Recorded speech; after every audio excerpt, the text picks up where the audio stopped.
One of these things is not like the others. One of these things doesn't belong. Can you tell which thing is not like the other by the time I finish this song? Today we're going to talk about like terms. As we move towards solving equations, we have to understand what can be combined in an equation and what can't. To do that, we'll have to understand what a term is and what makes terms alike. So let's start with some definitions.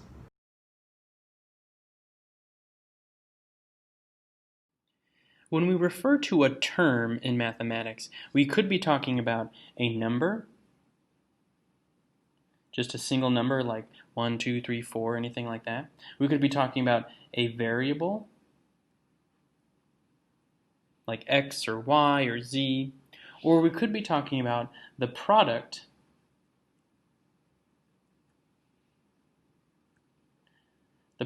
of a number and a variable, or multiple numbers and variables together. Okay? So when we mean like product, we mean something like 5x, that's a term. And we could put an exponent in there too, 5x squared, that's a term. Okay? So that's what we mean by terms. When looking at multiple terms, we can identify them as like terms if they have the same variable with the same exponent. So I would say that 5x and 4x are like terms. 5x and 4x are like terms. But I would say that 5x and 4x squared are not like terms because they have different exponent. And then obviously 5x and 4y are also not like terms because they have different variables. So like terms have the same variable with the same exponent. So like terms have the same variable and the same exponent. Like these terms, they all have the same variable. Or these terms with the y, they all have the same variable. But what about these terms? Are these like terms? They all have the same variable, but what about their exponents? Some of them are different, and it has to be both, same variable, same exponent. Identifying like terms by their variable is usually pretty easy. It's like telling the difference between apples and oranges. It's obvious. But you also have to look at the exponent. You remember exponent, that little number in the back that abbreviates multiplication? Making sure that terms have the same exponent is kind of like telling the differences between two kinds of apples. They're both apples, but they are different kinds. So you have to look a little closer. So be careful. Like terms have the same variable and the same exponent. Also, be aware. There's a term called the constant term, and this is something without a variable, and it can only be combined with other constants. It cannot be combined with anything that has a variable. So, like terms have the same variable and same exponent, and I can combine those. Terms without a variable, without an exponent of any kind, is our constant terms, and I can combine them together. All right, so let's look at a few examples together of combining these like terms. We're going to simplify these expressions that have different terms, variables, and numbers, and we'll be focusing on combining their like terms. So look at this first one, A, 2x plus 5x. Okay, 2x plus 5x. The first thing we want to do is identify if there are any like terms. So remember, like terms we're looking for the same variable and the same exponent. So I notice here that 2x and 5x both just have an x. Okay?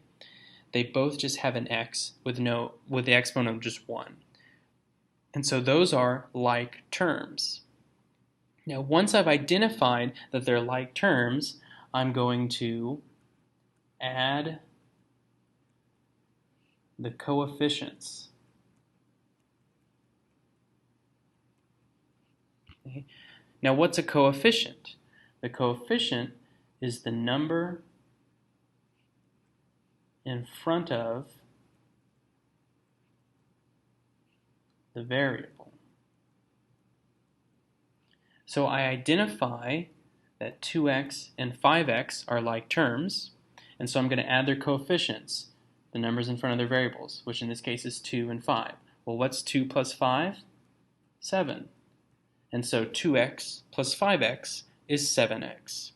If it helps, you can even change the variable to something else. If I have, change the x to apples. If I have 2 apples and I add 5 more apples, then now I have 7 apples. And so this would be 2x plus 5x. Let's look at another example. 5y minus 2y plus 8 minus 3y plus 6. Now it doesn't matter how many terms there are, you approach it the same way. Let's first identify which are our like terms. And it might be helpful to use different colors or different shapes to signify what you're looking at. So here I have 5y. Do I have any terms that are alike to 5y? Any other terms that have just y? Yes, I do. I have this negative 2y, and I have this negative 3y. And then I have this 8 and this 6. Well, I have positive 8. Are there any terms that are like this positive 8? Okay. Yes, the positive 6. Okay. Those are both constant terms. Okay. Those are both the constant terms without a variable, and so I can combine those together. So I have 5y minus 2y minus 3y. And I'm just kind of reorganizing things here to make it a little bit easier to see. And then I have my 8 plus 6. 8 plus 6 we know is 14. And 5y minus 2y minus 3y, 5 minus 2 is 3. 3 minus 3 is 0. So that's 0y. I have 0 y's now. Again, you replace it with a different word. I have 5 oranges. I take away 2 oranges. I now have 3 oranges. If I take away 3 more oranges, I have 0 oranges. Okay? If it helps, you could replace that word. So I have 0y and 14. So if I put it all together, that'd be 0y plus 14. Well, if I just have 0 y's, I don't need to write that because it's just 0. And so I have 14. So this expression simplified down to 14. Let's look at another one. C. 6a plus 4b minus 2a minus 3b. Okay. So I want to do like what we have been. I want to identify my like terms. So what's alike to 6a?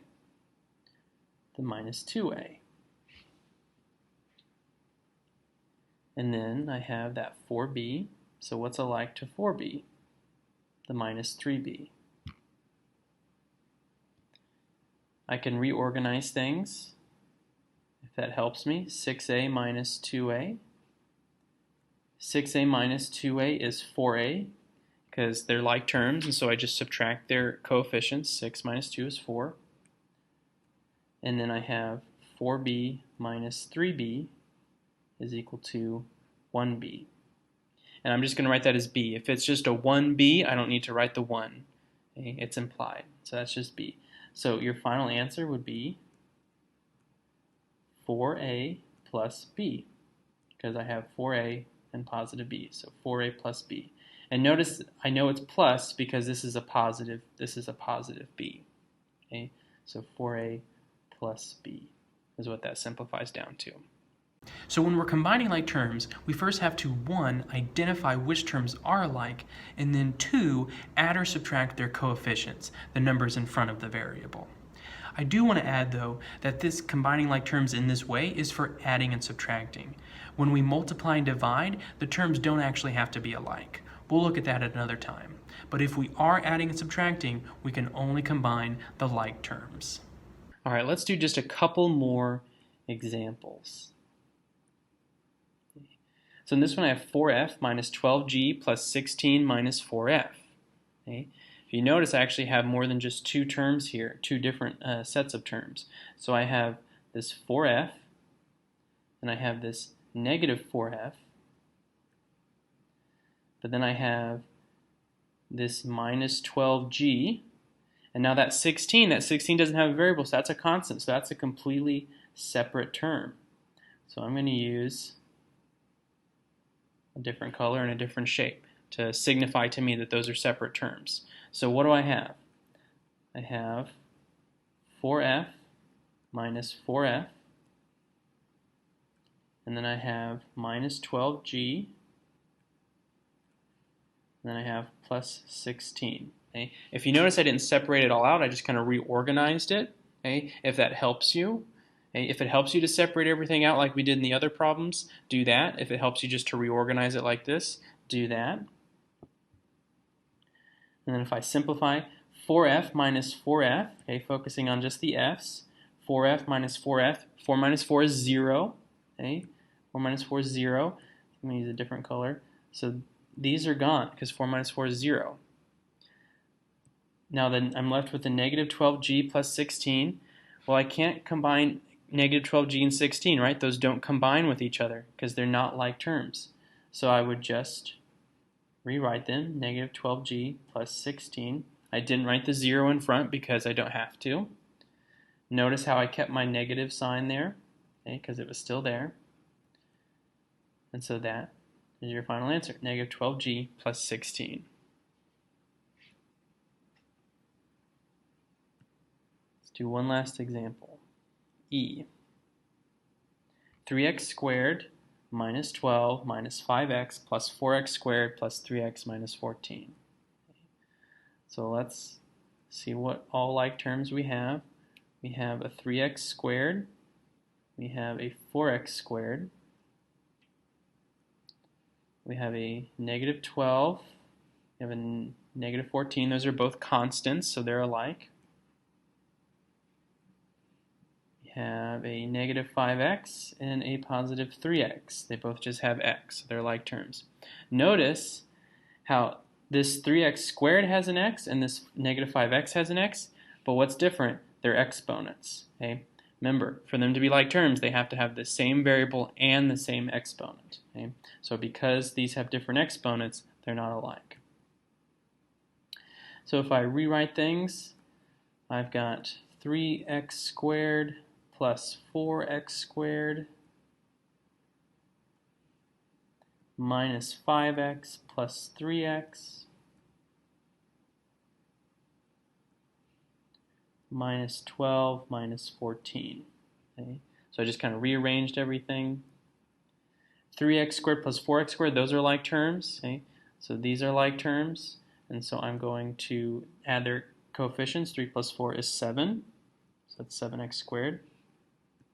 And then I have negative 5x plus 3x. Notice the signs, negative 5x plus 3, or 3x, so negative 5 plus 3 is negative 2, so that's negative 2x. And then lastly, I have negative 12 minus 14. Negative 12 minus 14 is negative 26. If you don't feel comfortable with negatives, make sure you're using your calculator. Okay? And just pay attention to, there's a minus inside in front of this 5, and so that's a negative 5. Same thing with this negative 12 and negative 14. Negative 12 minus 14. Negative 12 minus 14 is negative 26. Negative 5 plus 3 is negative 2. 3 plus 4 is 7. And so this would be your final answer. That's how you would combine all of those like terms. Hopefully you're starting to feel comfortable with identifying and combining like terms. And soon enough you'll be as good at it as you are at counting. 1, 2, 3, 4, 5, 6 blocks! Ha ha!